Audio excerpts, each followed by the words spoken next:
Metroid Prime 4 Beyond was finally revealed in an explosive Nintendo Direct a couple weeks ago, and it looks incredible.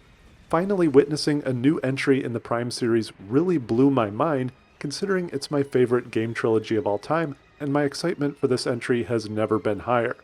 As the dust began to settle, I saw plenty of videos out there analyzing what the Beyond subtitle refers to, but at least for me, that's actually the least curious part of the title. I'm genuinely surprised, excited, and a little confused that this game really is still called Metroid Prime 4, and I need to talk about it. So in this video, we'll dissect why this game is called Metroid Prime 4 Beyond, what it means for a Metroid game to be an entry in the Metroid Prime subseries, and what this might mean for the final Prime 4 product. Please remember to hit subscribe for more Metroid, retro gaming, and other general gaming analysis content. Okay, so a while back I made a video called Everything We Need from Metroid Prime 4. In that video, I assumed that Prime 4 was just a working title, and the game would probably be renamed or even soft rebooted from a design standpoint when compared to the other titles by the time it released, for several reasons. The first is that the Prime trilogy was, well, a trilogy. By the end of the third game, the core threats of Metroid Prime itself, Phazon, and the planet Phase that spanned all three games were eliminated, or at least it certainly appeared that way, and it's hard to see how that thread would continue. We could endlessly theorize where the plot will go from here, since apparently it is a continuation, but that's for another video. Is Retro actually picking up the core plot and context threads from the first three games and expanding on them, or are they just borrowing this title for recognition? It certainly seems like the former, and I'm excited for it.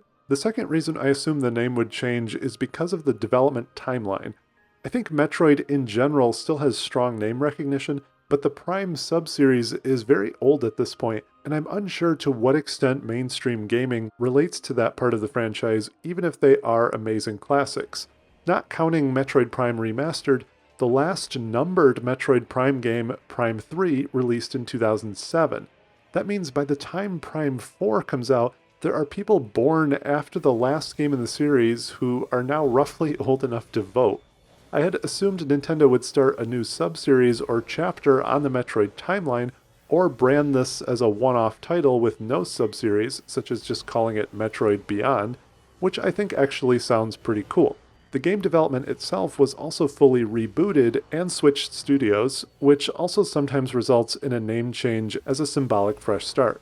It's cool to see that Retro Studios believes in their old trilogy enough to slap the number 4 right on there. The third reason I assumed this game would be renamed is because there's a strong chance it will be a cross-gen launch title. I figured this would end up a soft reboot to close out one generation and start another with a big new game that anyone feels comfortable jumping into play, similar to the Breath of the Wild reset, though maybe with less drastic gameplay departures, adjustments rather than a full overhaul.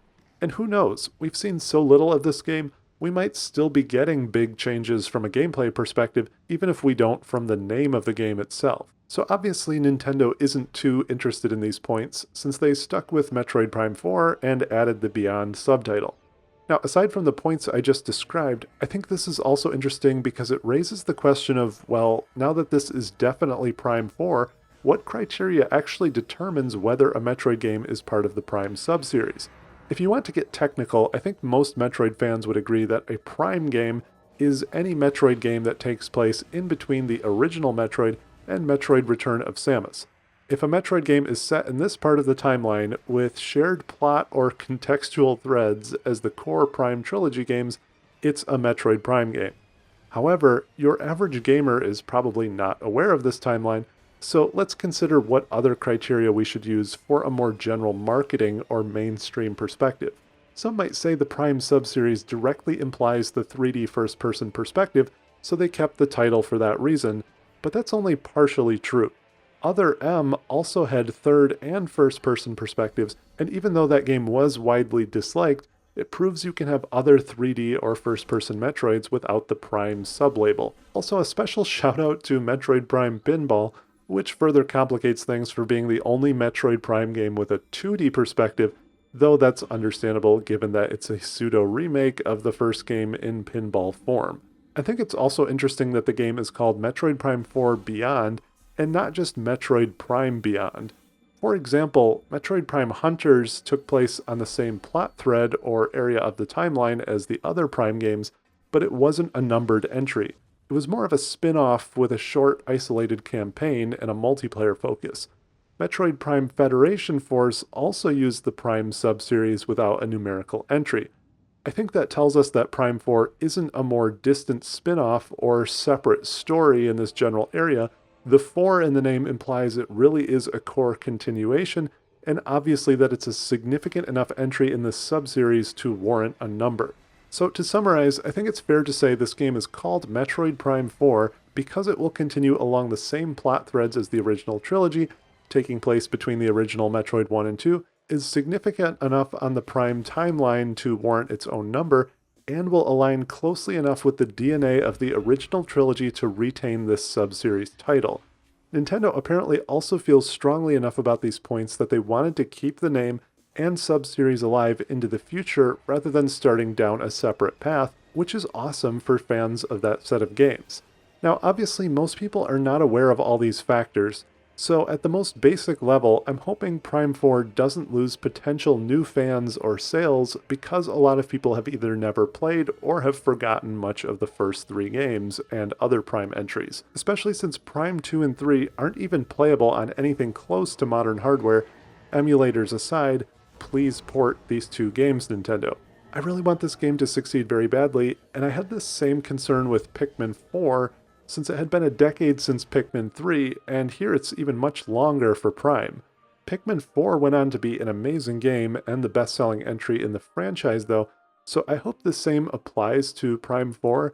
There is no franchise in my opinion that deserves increased sales and recognition more than Metroid.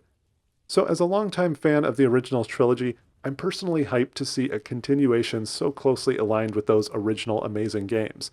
However, I do have some limited fears, perhaps unwarranted, that keeping Prime 4 in the name will limit the appeal or shy away a certain audience when this game deserves to be a powerful shot of adrenaline for first-person Metroid games. What are your thoughts on this? Are you excited it's a continuation, or were you hoping for a fresh reboot to widen the appeal? Are you concerned that having Prime 4 in the title might scare away certain players? Please leave a comment, thanks for watching, and let's discuss.